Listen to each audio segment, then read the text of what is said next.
Oh, hey there. I didn't see you coming. So, how did it go? Did you find it? Where are we? We're at home, silly. Where else would we be? Just Mommy, sister, you and me. Now tell me, how did it go? Did you find it? No? Pity.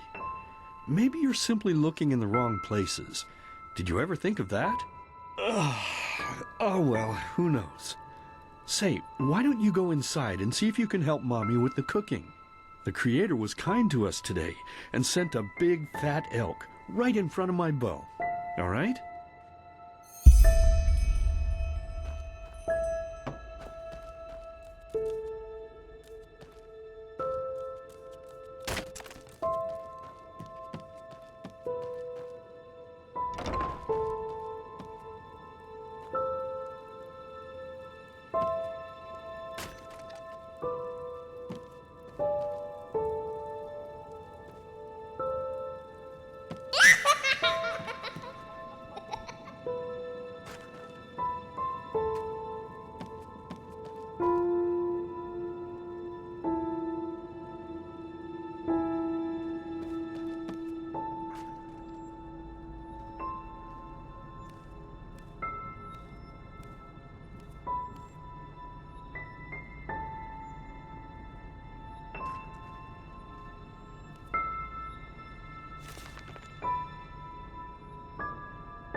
My, I totally forgot what a mess I left here.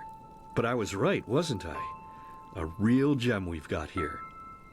Well then, let's waste no more time and get to it, shall we? What? Now would you look at that? I totally forgot about them. They're dead, don't you remember? You murdered them back then, both of them. But hey, no use crying over spilled milk, right? At least this means there's more meat for the two of us. You still remember how to do this, right? First, off with the skin. Slice up the belly, then out with the entrails. I'll look for a nice sharp knife in the meantime to cut off the head. I don't think either of us wants to eat that, do we? Oh, silly, what's this again? We both know that's a lie. You did it. I remember it all. First, you set this horrible fire to your sister's crib. She screamed and screamed, and Mommy heard it, but when she finally got there, nothing was left of her but burnt flesh. And, oh gosh, do we really need to go through this again? You know how sad it makes me when you do this. You killed them, period. No matter how often you tell me you didn't, it changes nothing. You hear me? Nothing. Now please, let's start cooking. I'm so bloody damn hungry. Oh, by the Creator's name, why are you telling these lies? Isn't it enough that you murdered us? Do you really have to bother me over and over with your stupid, pathetic, and pointless whining? You know, sometimes I wish the Creator would have made me just a little less merciful. Just a little less pious. Because then, I would have realized that you were tainted by sin long before any of this had ever happened. And instead of raising you, feeding you, and loving you like a father does, I would have put you in the horse trough right after you were born. Yes, I should have killed you. I should have just killed you. Just like you killed us. And now, you think you're safe because we're all under the earth, don't you? Well, listen up, my child. You are wrong. And do you know why? Because the dead don't forget. Do you hear me? The dead don't forget. Now enough of this useless chatter. I'm bloody starving. Bring me the meat, you spoiled brat. Bring it to me. Bring me a nice crisp piece of meat. Bring me a nice crisp piece of meat. Bring me a nice crisp piece of meat. Bring me a nice crisp piece of meat. Bring me a nice crisp piece of meat.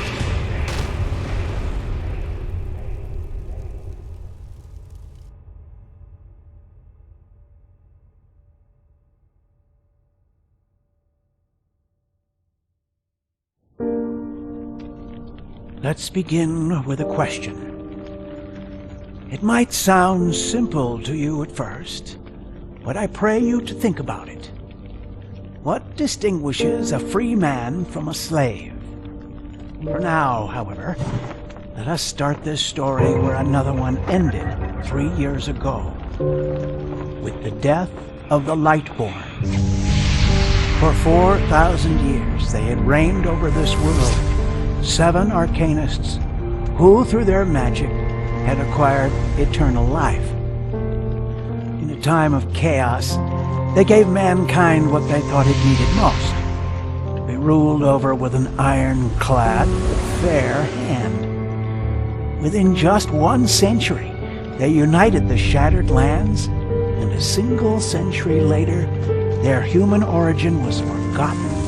They became gods, or Lightborn, as they let themselves be worshipped as. Yet the longer they reigned, the louder the voices grew that accused them of tyranny, the loudest being that of Naranzul Aranthiel. And he succeeded in achieving what was once thought impossible. He gathered an army, overturned the Lightborn, and gave back freedom to mankind. However, the price for this was high, because where there are gaps of power, fights erupt. As such, this world grew into what it is today, shattered, riven, and broken into pieces.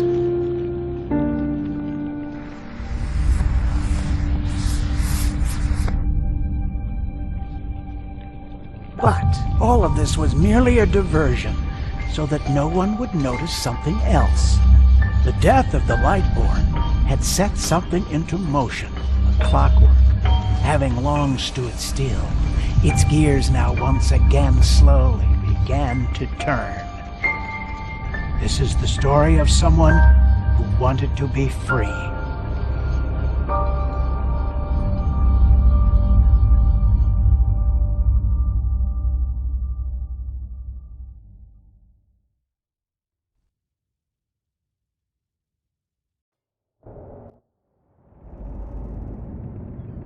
Hey, quiet, damn it. You wanna wake up the entire ship or what? Well, sorry. That was a bit harsh. I'm just nervous, that's all. It was that dream again, wasn't it? Uh-huh. Seriously, if we had a penny for every night since we met where you woke up screaming, we'd probably be traveling to Enderal in our own starship and... well, not like this. Some things never change, I guess. Do you ever ask yourself if maybe you blame yourself for all of this? For what happened to your family, I mean?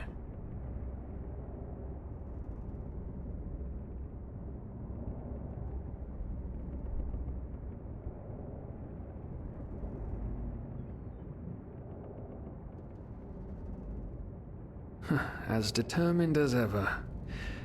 I guess you're right. But... who knows? Maybe everything is gonna be different now. It's strange, isn't it? The way life sometimes goes? Now, if you had told me that a few weeks ago, I would have at the very least called you insane. But if the stories are true, there's no better place for a fresh start. Can you believe it? Apparently there aren't even any slaves on Enderal. It's amazing. Only this whole blind passenger thing is making my head ache.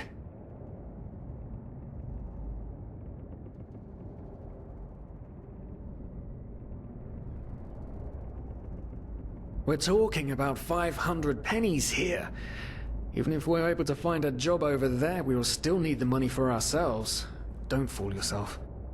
What we're doing here is theft. Unfortunately. But anyway, what's done is done. I just hope the Endralians are easier on Outlanders than the Neremes are. Your mother was a fugitive as well, wasn't she? Where exactly did she come from? You've told me 100 times, but I just keep on forgetting it.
An Eterna, right.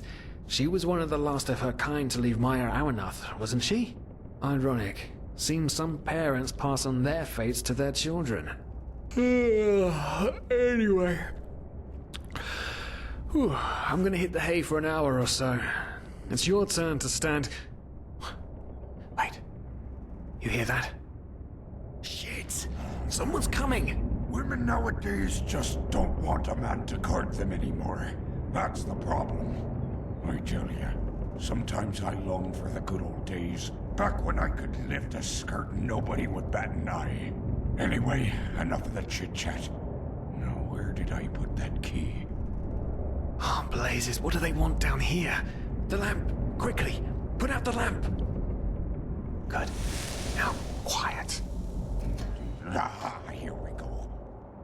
Man, it smells like 40 years balls down here.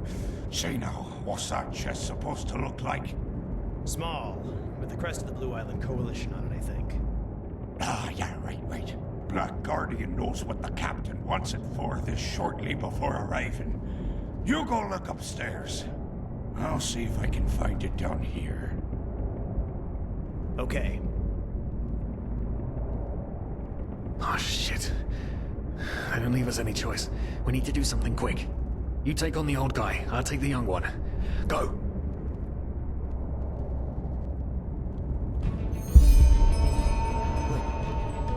Someone's there.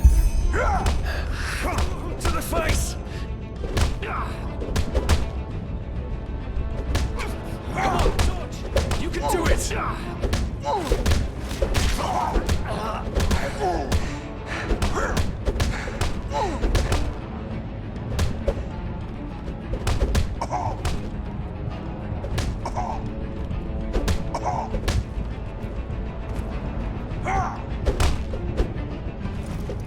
You'll regret this!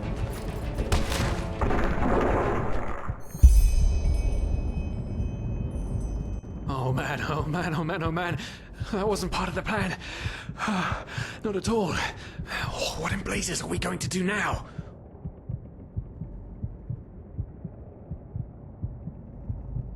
Yes, yes, of course, that makes sense. One of them said it's not much longer until we arrive. With a little luck, no one will notice they're gone until then. Come on, help me search. There must be a rope or something.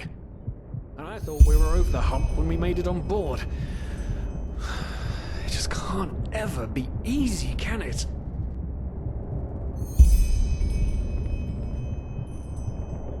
Poor lost souls. The probabilities have turned against you. What the? Who are you? You are confused by my sudden appearance. But my identity is irrelevant, as are you, dear Sirius. Unfortunately. What? Oh shit, please don't tell anyone we're down here, please. We didn't mean any harm. These guys were just... You ask that I not reveal you, for your intentions were not evil. And I believe you, but sadly, it's not compassion that rules my deeds. The first beat of a wing must happen. It is the only way the probabilities will fall into place. This is the way it has to be. The way it has been for eons. I am sorry. What the? Oh no! No! What are you doing, please? Please don't leave! We just wanted to...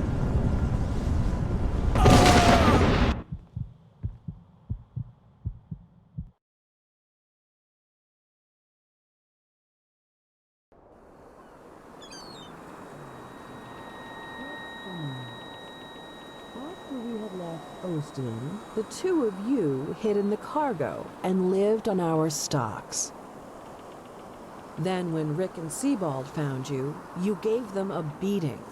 And all of a sudden, a veiled woman appeared and knocked you out with wild magic. Is that about it? Yes, I know it sounds crazy, but it's the truth. Please, my dame, we didn't have a choice. You've got to believe us, the war, we just wanted a second chance, that's all. A second chance. Yes, I think I understand you.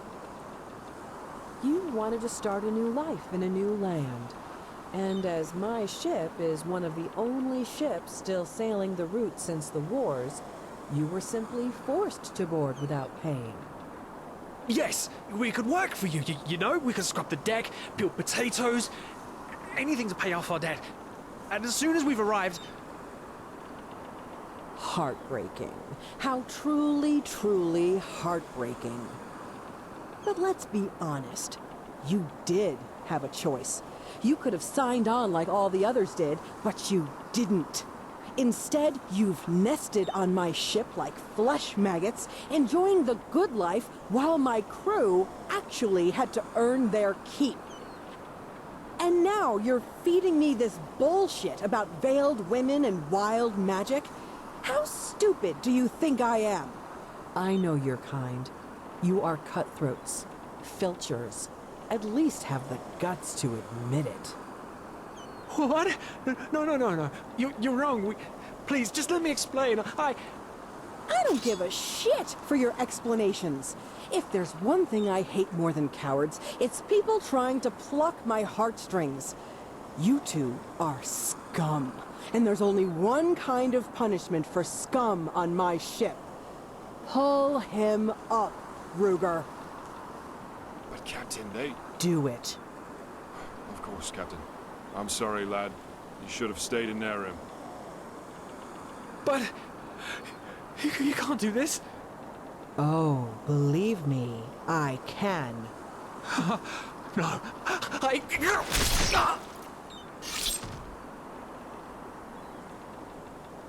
Oh, well, look at that. Someone's woken up. Rise and shine.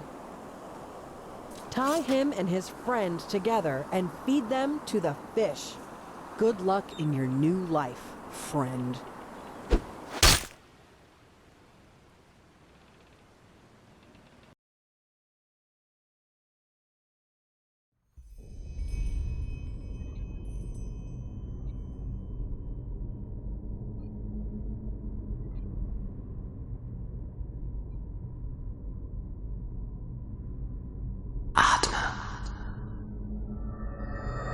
Was bedeutet schon Zeit, die großen zu verbinden?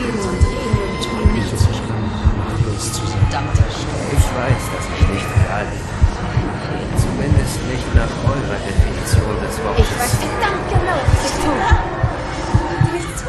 Sie machen sich selbst zu Marionetten. Aber was ist denn schon Realität? Sie könnten doch so viel ändern, wenn Sie es nur wollten. Alles beginnt mit den Träumen. Erinnert euch.